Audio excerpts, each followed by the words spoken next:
계모하고 누가 성년 후견인이 될 것인 거에 대해서 치열하게 다투게 되는, 이면에는 상속재산에 대한 분쟁, 실질적으로 분쟁이 있는 상황이죠. 대부분의 경우가 이 두 가지 범죄, 물론 다른 경우도 있을 수는 있는데 실제로는 쉽게 결정을 받을 수 있는 건 사실 첫 번째 케이스입니다. 그 성년 후견 심판 청구를 하게 되면 필요한 서류들이 있습니다. 가장 핵심이 되는 서류는 피성년 후견인이죠. 쉽게 앞으로 이제 강의에서는 그냥 피상속인이라고 할게요. 정식 명칭은 이제 피성년 후견인이라고 하는데 말이 어려우니까 피상속인.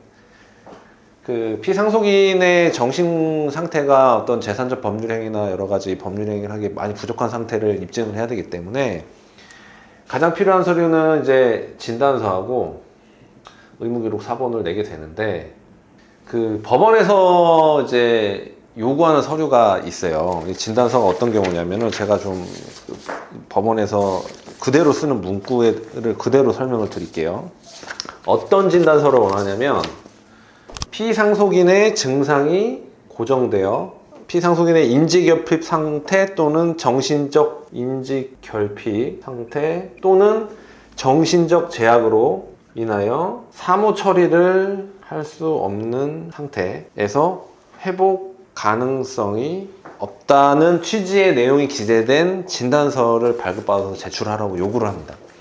근데 이제 병원에서 실제 실무에 들어가 보면 이게 병원 주치의한테 이런 진단서를 발급받아 주세요 라고 이제 요구를 해야 되는데, 이게 치매라는 게 단발성으로 그냥 탁 증상이 나타나 가지고 탁 중증으로 진행되는 게 아니라 이게 평가 척도가 있어요. 그러니까 서서히 경미한 치매에서 이제 점점점 중증으로 나아가는 게 있거든요.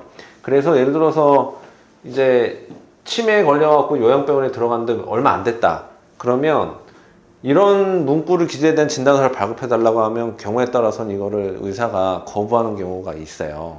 이 부분을 좀 유의를 하셔야 됩니다. 초기에는 사실 의사가 뭐 예를 들어 1개월, 2개월밖에 지금 치료가 안 됐다.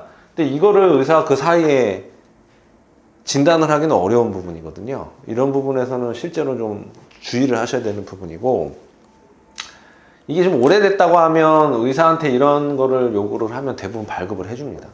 근데 이런 부분은 사실 실무적인 부분이기 때문에 변호사하고 좀 상의를 하셔야 되는 부분이에요. 그 다음에 어떤 걸 이제 요구를 하냐면 이 의무기록 사본에 대한 건데 설명을 드릴게요. 이것도 이제 법원의 실무 그대로 제가 정확하게 해야 되니까요.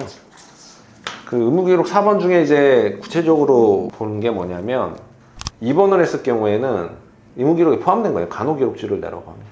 간호기록지라는 게 있어요. 말 그대로 뭐냐면 입원에 있으면 간호사들이 그 피상속인의 어떤 병증 상태에 대해서 이제 기재를 해 놓은 거예요. 두 번째는 영상기록, 그러니까 영상의학과 전문의의 판독지, 그러니까 영상기록지죠. CD. 그러니까 이제 치매 외에 이제 의사 무능력 상태에 빠지게 되는 원인이 뭐 사고리 난 외상, 뇌출혈, 뇌경색 이런 게 있을 수 있기 때문에 뇌출혈, 뇌경색으로 인해서 의사 무능력 상태에 빠졌다 라는 거를 입증하기 위해 영상 CD를 제출하라고 요구하는 경우도 있습니다. 그 다음에 치매에 대한 평가 척도가 있어요. 이제 간이 정신 상태 검사로서 MMSE하고 CDR, 치매 임상 평가 척도라는 게 있고 GDS, 전반적 태아 척도라는 게 있습니다.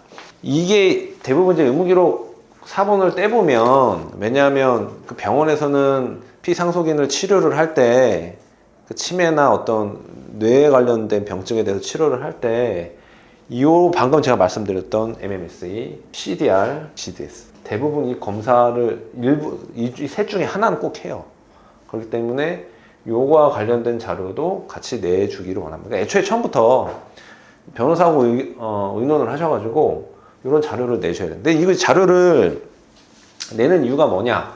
신체 감정, 정신 감정 이걸 피하기 위한 거예요. 왜냐하면 첫 번째 케이스, 두 번째 케이스에서 의뢰인분들이 가장 많이 원하는 게 뭐냐면 당장 힘들잖아요. 치료비 들어가도 힘들죠. 당장 계모가 재산을 처분하려고 그래요. 급해요. 빨리 진행되기를 원하십니다. 대부분.